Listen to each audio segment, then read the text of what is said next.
말씀 전하도록 하겠습니다. 나의 입술의 모든 말과 나의 마음의 모든 묵상이 주께 온전히 연락되기를 간절히 바라나이다.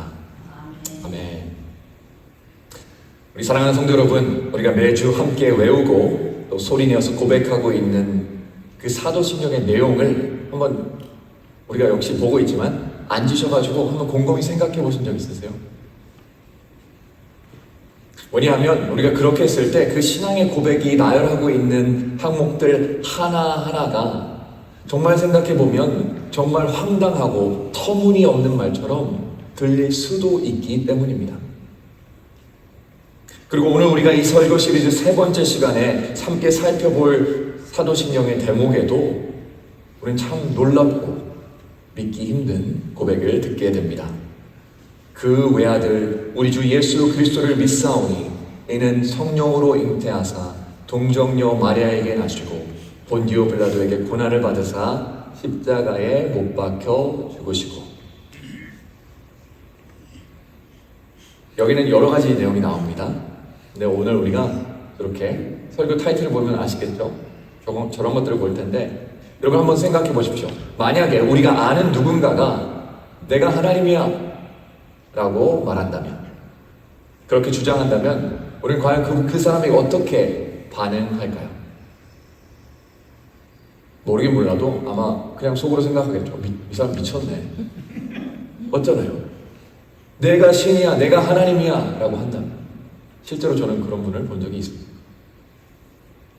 그런데요, 약 2000년 전에 예수라는 청년이 자신이 하나님이라고 주장하셨던 것뿐만이 아니라 결국은 그 주장을 자기의 가르침과 여러 가지 기적들과 그리고 결정적으로는 그 죽음과 부활로 입증을 하신 겁니다. 그래서 우리가 이 고백을 하고 있는 거예요. 우리가 오늘 살펴본 그 사도신경에서 그 구절에서 우리가 살펴볼 부분은요, 그분은 온전히 인간이셨지만 동시에 온전히 하나님이셨다는 그 부분을 우리가 오늘 볼 겁니다. 그리고 이 사실에, 이 믿기 힘든 진리에 우리들의 기독교적인 신앙이 모두 달려있고요, 걸려 있습니다. 저는 오늘 설교를 통해서 사도신경이 선포하고 고백하고 있는 예수님의 세 가지 모습을 여러분과 함께 나누기를 원합니다. 첫 번째로는요, 바로 예수님이 하나님의 아들이신, 그리고 하나님 되시는 신성이고요, 쉽게 말하면 예수님은 하나님이시다, 그걸 볼 거고요. 두 번째는 마리아라는 인간을 통해 잉태된 인간의 아들로서의 인간이신 예수님에 대해서 볼 거고요. 마지막으로는 고난을 당하시고 죽으셨으나 부활하심으로 인류 속죄의 역사를 이루시고 우리를 구원해 주셔서 우리 교회와 이 세상을 다스리시는 주님 대신 주인으로서의 예수님을 살펴볼 겁니다. 그래서 딱 나오죠? 하나님의 아들, 사람의 아들, 그리고 우리의 구주. 여러분, 어쩌면 오늘 설교가 약간 딱딱하게 느껴질 수도 있습니다. 그런데요, 아까 말씀드린 것처럼 너무나 중요해요. 우리의 신앙이 여기에 달려 있습니다. 이걸 잘 이해할 수 있는 시간, 공부할 수 있는 시간 되기를 원합니다. 이 세 가지 모습을 우리가 따라가다 보면 우리는 한 가지 분명한 결론에 이르게 됩니다. 바로 예수님의 하나님 되심과 인간 되심은 우리가 결단코 믿기 힘든 하나의 이상한 교리, 우리가 누군가 만들어낸 교리가 아니라 우리들의 구원의 원천이고 우리가 구원받을 수 있는 유일한 길이라는 것입니다. 먼저 하나님의 아들, 하나님 되신 그분에 대해서 함께 보겠습니다. 오늘 본문은 요한복음 1장 1절부터 3절 그리고 14절에서 우리가 함께 살펴보기를 원하는데요, 제가 읽어드리겠습니다. 제가 아마 준비해 놓은 것 같은데 잠시만요. 네. 태초에 말씀이 계시니라. 그 말씀이 하나님과 함께 계셨으니 이 말씀은 곧 하나님이시라. 그가 태초에 하나님과 함께 계셨고 만물이 그로 말미암아 지은 바 되었으니 지은 것이 하나도 그가 없이는 된 것이 없느니라. 그리고 14절로 갑니다. 말씀이 육신이 되어 우리 가운데 거하심에 우리가 그의 영광을 보니 하나님의 독생자의 영광이요 은혜와 진리가 충만하더라. 아멘.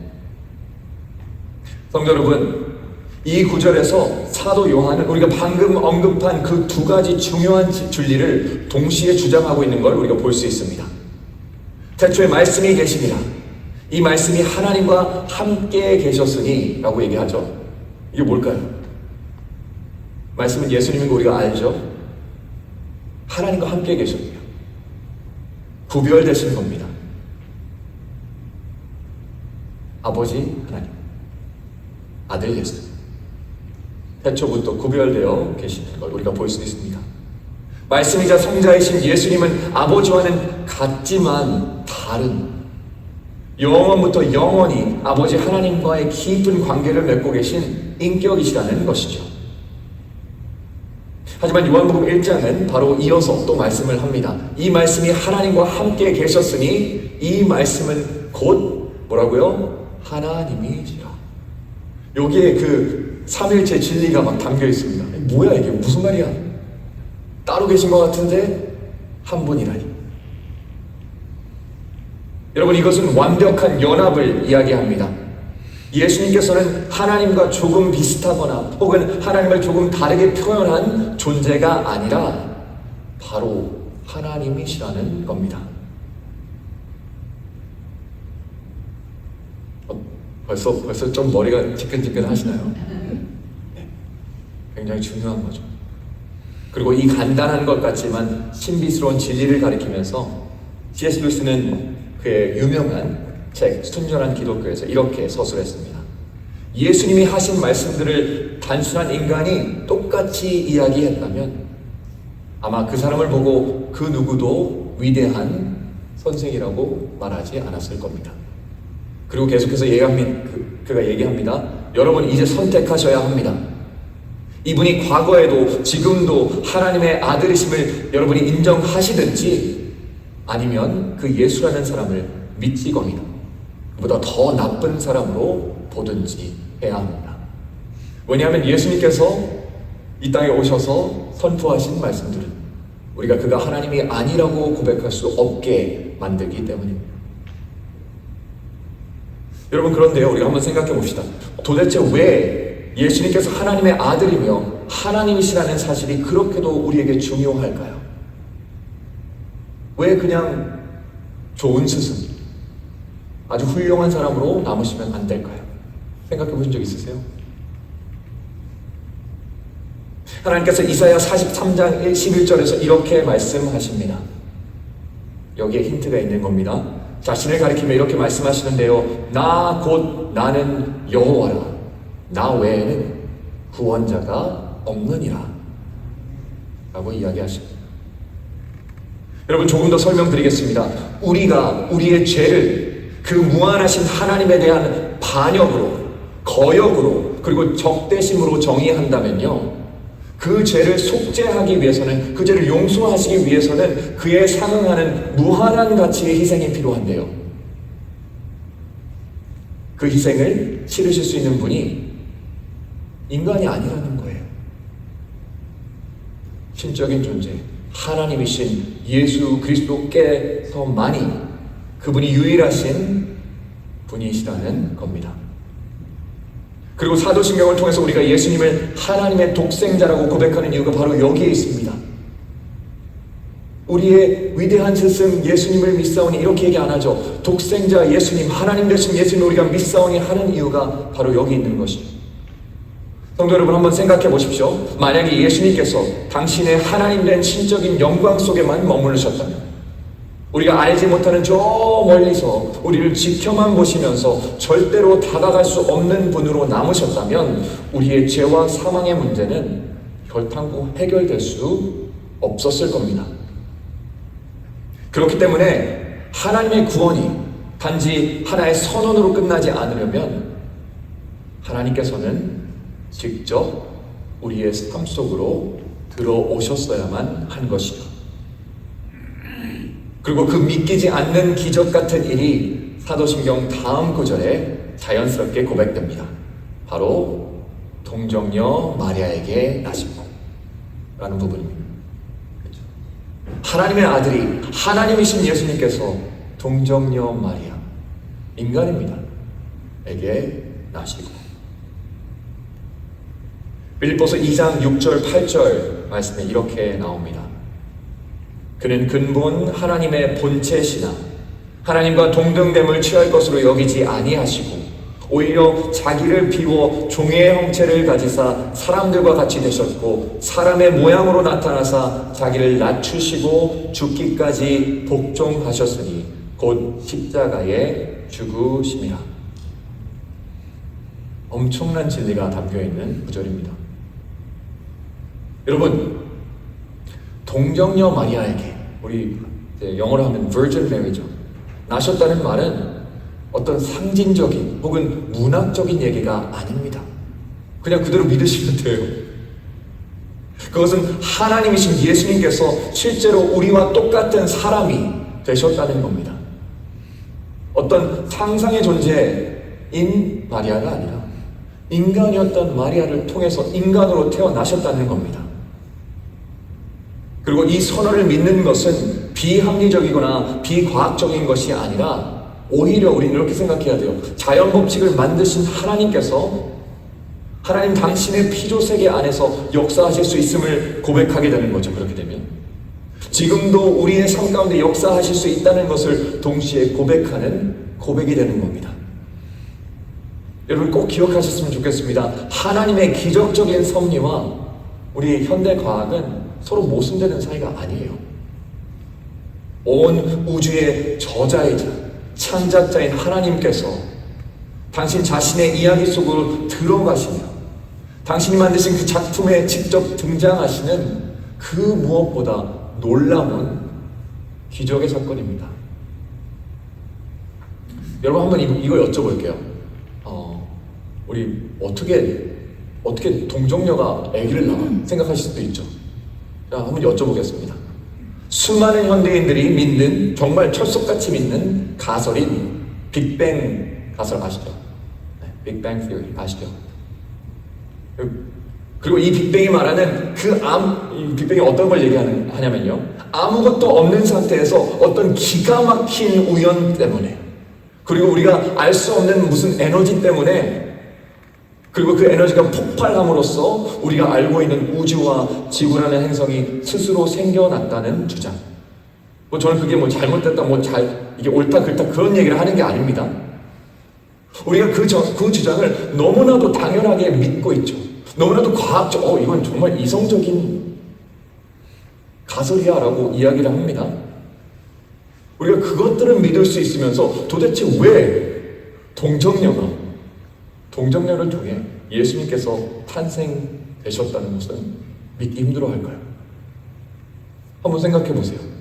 빅뱅이 믿기 힘드세요? 아니면 동정녀 탄생이 믿기 어려우세요? 뭐가 더 낫다는 얘기를 하는 게 아닙니다. 어쩌면 우리 안에 모순이 있을 수도 있다는 거예요.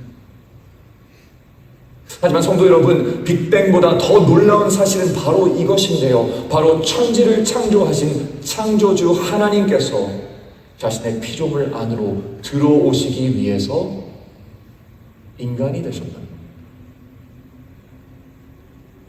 그리고 오늘 우리가 고백하는 이 동정녀를 통한 탄생은 바로 그 경이로운 성육신, 하나님께서 사람이 되셨다는 그 성육신에는 놀랍고 아름다운 기적을 기억하고 찬양하는 일입니다.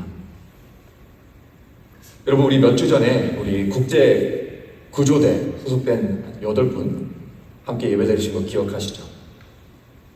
제가 한번 이야기를 하나 드리려고 합니다. 그분들과 비슷한 일을 하는 인명구조를 하는 잠수부가 있다고 생각해 보세요. 그 잠수부는요, 만약에 물에 빠진 사람을 보면, 어떤 침몰한 뱃속에 갇혀있는 사람들을 보면 어떻게 행동할까요? 과연 배 위에, 갑판 위에서 안 돼! 죽지 마! 너 얼른 살아야 되잖아! 소리만 치고 있었을까요? 어떻게 할까요? 제대로 된 사명감을 가진 잠수부라면, 인명구조원이라면 어떻게 할까요? 뛰어들죠, 물속으로. 뛰어들어갑니다. 그 죽어가는 사람을 구원하기 위해서 그 바닷속으로 뛰어든다는 것이죠. 그리고 이와 같이 하나님과 동일하신 예수님께서는요, 우리 한 사람 한 사람이 죽어가는 그 모습을 바라보시면서 이 어지러운 세상으로 뛰어드셨습니다. 우리 초대 교부인 아타나시우스라는 인물이 있는데요, 그분이 예수님의 성육신, 곧 하나님께서 우리에게 오심을 두고 이렇게 말했습니다. 그분은 우리와 같이 되심으로써 우리를 그분과 같이 되게 하셨다. 그게 예수님이 하신 역사예요. 예수님이 인간이 되심으로 우리가 하나님과 같은 거룩한 존재, 생명을 얻을 수 있는 존재가 되게 하셨다는 겁니다. 성도 여러분, 그렇습니다.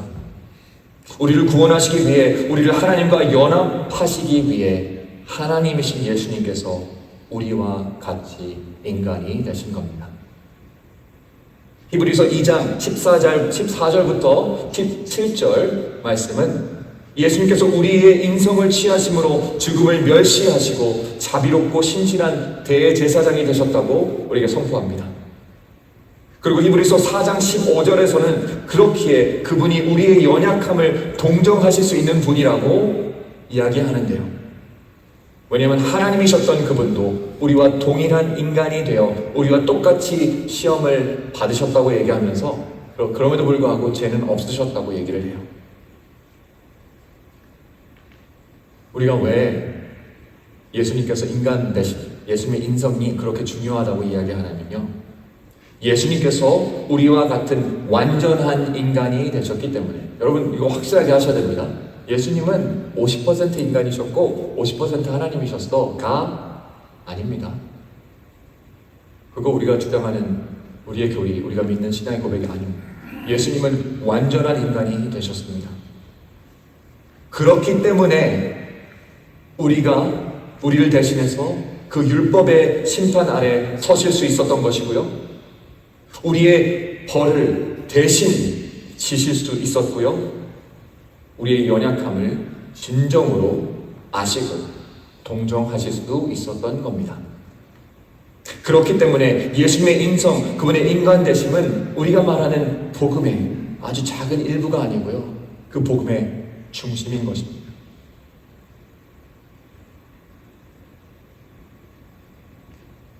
하나님이셔야만 우리의 죄를 용서하실 수 있으셨고, 인간이셔야만 우리의 죄를 대신 지우실 수 있었다는 그 사실, 너무나도 중요합니다.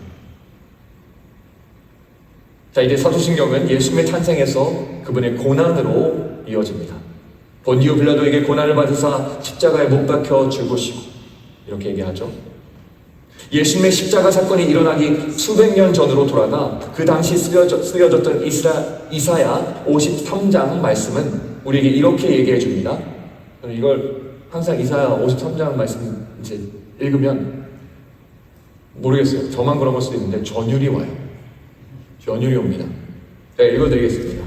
그는 실로 우리의 질고를 지고 우리의 슬픔을 당하였거늘 우리는 생각하기를 그는 징벌을 받아 하나님께 맞으며 고난을 당한다 하였노라. 그가 찔림은 누구요? 우리의 허물 때문이요, 그가 상함은 우리의 죄악 때문이라. 그가 징계를 받음으로 우리는 평화를 누리고 그가 채찍에 맞음으로 우리는 나음을 받았도다. 우리는 다 양 같아서 그를 행하여 각기 제 길로 갔거늘. 우리의 모습이지 않습니까? 여호와께서 그 모두의 죄악을 그에게, 그 어린 양에게 감당시키셨도다. 여러분, 이 이사야의 예언이 갈보리 언덕에서 정확하게 이루어지는 것을 우리는 보게 됩니다. 그리고 그 말씀이 그 어떠한 오해의 소지도 없이 명확하게 이야기하는 것처럼 예수님의 죽음은 단순한 위대한 선생의 죽음이 아니었어요. 어떤 순교자의 죽음이 아니었고요, 어떤 혁명가의 죽음이 아니었다는 겁니다. 그럼 이 죽음은 뭐였죠? 이 죽음은요, 하나님의 아들이신 하나님이신 그분께서 우리의 자리에 대신 서셔서 우리의 모든 죄를 대신 지시고 우리가 죽었어야 할 죽음을 대신 죽으셨다는 그 사실을 기억해야 합니다. 법정에서 재판이 열립니다. 한번 법정을 상상해 보세요. 여러분은 지금 유죄 판결을 받게 되었고요. 그 벌에 대한 벌금은요, 여러분이 도저히 감당할 수 없는, 여러분 부유하신 분들도 계시고 아무튼 많으시겠지만 그 돈은 택도 없는 벌금이 여러분에게 주어집니다.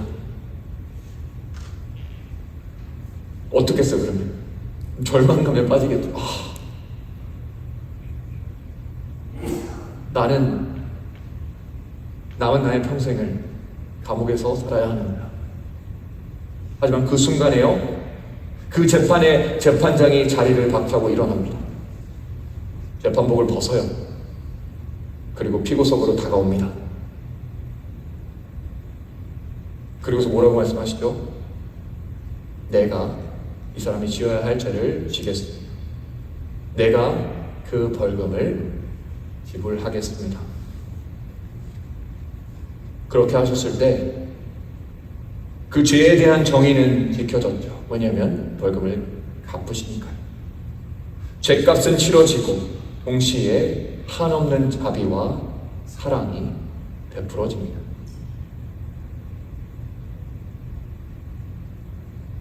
하나님이 죄를 알지도 못하는 이를 우리를 대신하여 죄로 삼으신 것은 우리로 하여금 그 안에서 하나님의 의가 되게 하려 하십니다. 친히 나무에 달려 그 몸으로 우리 죄를 담당하셨으니 이는 우리로 죄에 대하여 죽고 의에 대하여 살게 하려 하심이라. 그가 채찍에 맞음으로 너희는 나음을 얻었나니. 사랑하는 성도 여러분, 오직 하나님이시자 동시에 인간이신 분 예수님만이 이런 일들을 감당하실 수 있다는 것을 이제 조금 보이시나요? 만약 그분이 단지 인간이시기만 하셨다면 그분의 죽음은 우리에게 감동을 줄 수 있어요. 저 사람 우리를 위해서 죽는다고 하네. 와, 대단하다. 우리에게 감동을 줄 수 있을지언정 우리를 구원하지는 못했습니다. 맞죠? 만약 그분이 오직 신성만을 가진 하나님이셨다면 그분은 우리 인간을 대표할 수도 없고요, 우리가 느끼는 감정들을 느끼실 수도 없었을 겁니다. 그리고 우리를 대신해서 죽으실 수 없었을 겁니다. 하지만 우리가 믿고 선포하는 그 십자가 위에서 그분의 신성과 인성이 완벽하게 포개집니다. 하나님의 아들로서의, 하나님으로서의 무한함과 마리아의 아들로서의 인간됨이 하나가 되어서 궁극의 정의는 지켜지며 우리가 상상도 할 수 없는 초월적인 사랑이 실현되는 것입니다.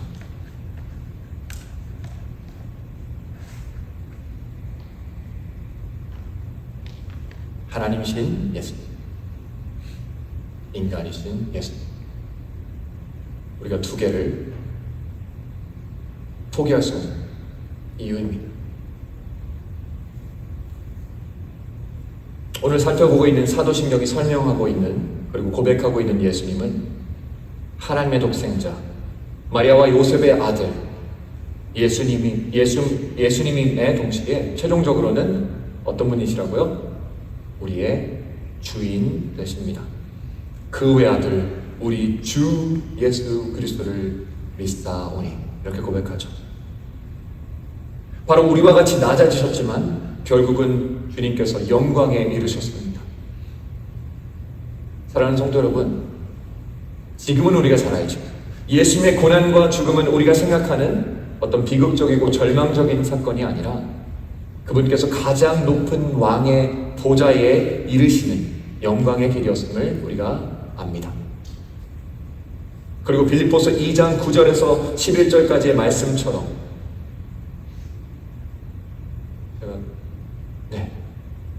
하나님께서 그를 지극히 높여 모든 이름 위에 뛰어난 이름을 주사 하늘에 있는 자들과 땅에 있는 자들과 땅 아래에 있는 자들로 모든 무릎을 예수의 이름에 꿇게 하시고 모든 입으로 예수 그리스도를 주라 시인하여 하나님 아버지께 영광을 돌리게 하셨다고 우리에게 선포하십니다. 성도 여러분, 지금 이제 여름이 지나고 있는데 한번 겨울 생각해 보세요. 겨울, 엄청 추웠던 그 겨울, 캄캄한 그 시카고 겨울, 캄캄한 건 아니고 기분 나쁘게 하는 그 회색 빛깔의 겨울 생각해 보세요. 그 겨울 끝에 찾아오는 봄을 떠올려 보십시오. 생명이 전혀 없는 것처럼 보이는 이 척박한 시카고의 땅에서 푸른 새싹들이 조금씩 솟아납니다. 이내 꽃들이 피어나서 세상이 수많은 색깔들로 변합니다. 그 칙칙한 회색에서 밝은 꽃들의 색깔로 되살아나는 것이죠. 그리고 예수님의 부활하심은 죽음이라는 겨울이 산산이 깨졌고 새로운 생명의 봄이 왔다는 것을 선포하는 겁니다. 그리고 그 부활하신 완전한 하나님이시며 완전한 인간이신 예수님께서 통치하시는 나라는 그 어떤 나라보다도 강력하고 아름답고 자비롭습니다. 그분은 우주를 주관하시면서도요, 우리들 한 사람 한 사람의 연약함을 아시나요, 모르시나요? 아시죠? 왜? 내가 거기 있었으니까. 그 아픔 우리와 함께 이겨내시는 분이십니다. 그런 주님, 그런 왕을 우리가 가진 거예요. 그렇게 사랑하는 성도 여러분, 우리가 그 예수님을 우리의 주님이라고 부르는 것은요, 단순히 그분을 존중해서 존칭을 쓰는 게 아니라 우리를 위해 피 흘리시고 그 부활의 능력으로 지금 이 순간에서도 온 우주를 다스리시지만 우리를 한 사람 한 사람 사랑하시고 우리의 가장 아픈 마음을 이해하시는 자비로우신 주님이시라는 것을 꼭 기억하시기 바랍니다.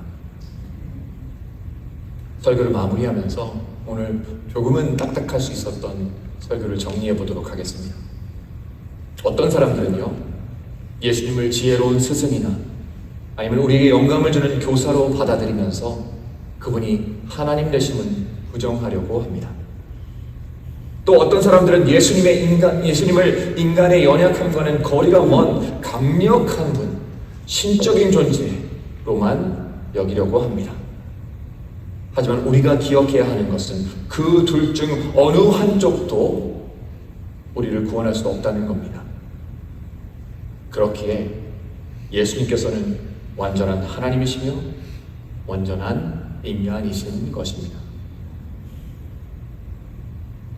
그리고 C.S. 루이스의 입을 빌려 말하자면 하나님의 아들이 사람이 되신 것은 뭇 사람들이, 바로 우리들이 하나님의 아들들과 딸들이 되기 위함인 것입니다. 이해되세요? 하나님의 아들이셨던 예수님께서 사람이 되신 것은 사람인 우리가 하나님의 아들, 딸이 되기 위함이었다는 겁니다. 엄청난 사건이죠. 오늘 설교를 마치고 여러분께 격려하며 축복합니다. 앞으로 사도신경을 고백하실 때마다 하나님의 외아들인 예수님의 권능을 경험하는 여러분들 되시기를 바랍니다. 동정녀 마리아에게 나신 인간의 아들인 예수님의 겸손과 자비를 체험하시는 여러분들이 되시기를 바랍니다. 우리의 죄를 대신하여 고난을 받으시며 우리가 죽었어야 할 죽음을 십자가에서 대신 죽으신 그 예수님의 구원에 감격하며 감사하며 즐거워하는 여러분들 되시기를 원합니다. 이 시간 온 우주를 다스리시며 우리 모든 성도들의 완벽한 주인 되시는 우리 주 예수 그리스도의 이름으로 이 모든 것들 간절히 축원합니다.